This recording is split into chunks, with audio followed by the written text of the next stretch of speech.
Hey everybody, what's going on? It's your boy Takedownman. And I am back tonight with another episode of Confessions of a Serial Killer. That's right. One of the newer series of mine that's actually, I don't know if I should say surprisingly or disturbingly, taking people by storm. People seem to love this series, so I've been keeping it going.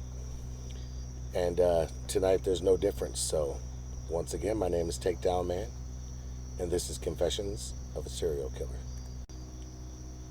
Now, I just want to give you guys a warning that for all of those who have not heard this yet, Confessions of a Serial Killer contains very graphic languages and kind of imagery, I guess you could call it.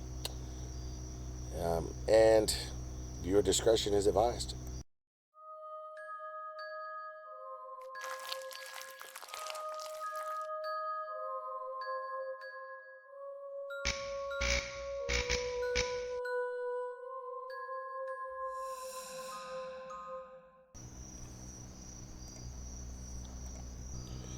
It's early spring, a wonderful time for hunting.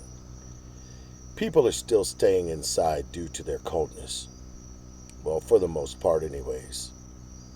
I did, however, see this pathetic-looking old lady walking down the street.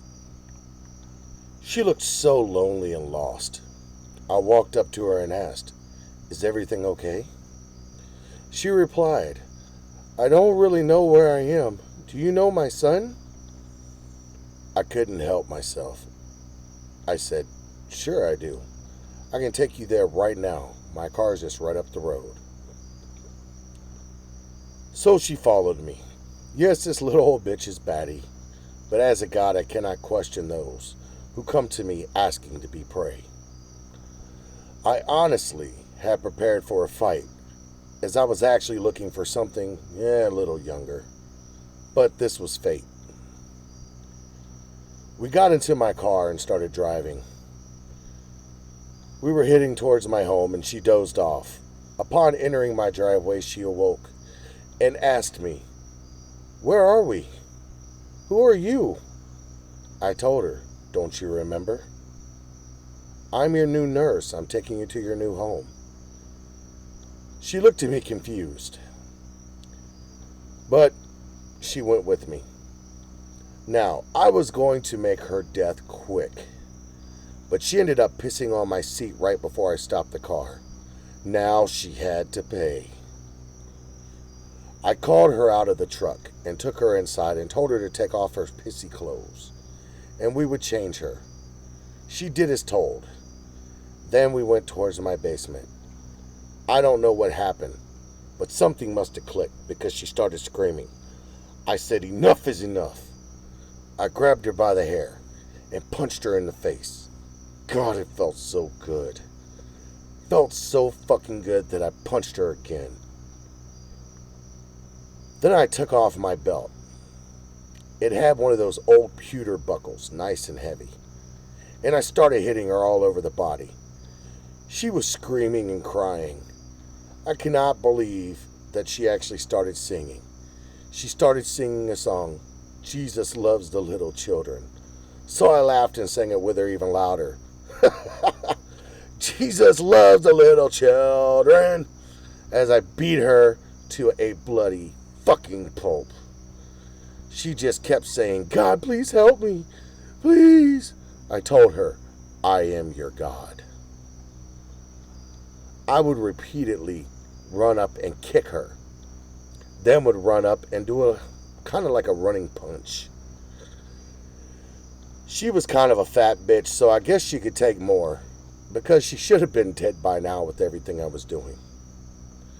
She would often tell me how her son was going to come and save her, and I would just laugh. I would slap her and spit in her face and tell her, "Who do you think wanted this to happen to you? You're such a fucking burden, you stupid bitch. Your son wanted this. He was the one who got me to do this." She cried and said no, but I wouldn't quit telling her son wanted her dead. I kept hitting her and punching her and hitting her and punching her until I started getting exhausted. I then grabbed a tire iron and hit her in the face, clearly breaking her jaw. I then asked her, "Where's Jesus now? I thought he loved his little children." "You see, you stupid bitch, in death there is nothing. And in nothing, I mean nothing. The only thing you will ever see is my face." That's right, the face of a killer. A real god, you bitch. So I landed the final few blows, and her body went limp. The old woman I had once brought to my home was now so disfigured, no one would recognize her. I probably broke every bone in her body, or damn near. And I remember stabbing her and hitting her even after she was dead. Stabbed her with the tire iron so many times. It felt just, ugh. The whole process from the basement to death, it took less than an hour, but it felt amazing. Not much longer to go, people.